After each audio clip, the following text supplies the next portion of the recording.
Meet Dog. He lives in Eastover Estates, a subdivision in Denham Springs, Louisiana, where about 90% of the homes took on water in the mid-August floods.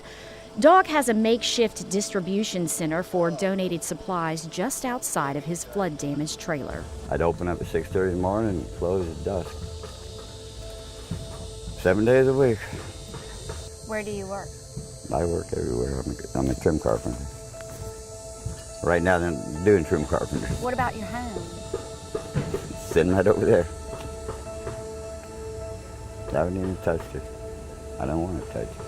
Why? It's too hard. This helped me cope with what happened. Have you ever experienced anything like this? No. I've always taken care of everybody and taken care of everything. I've never been out of control. Ever.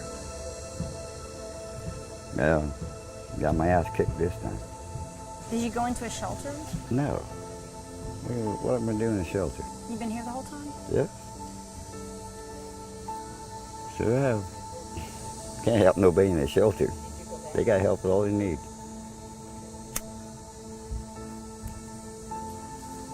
People out here needed help.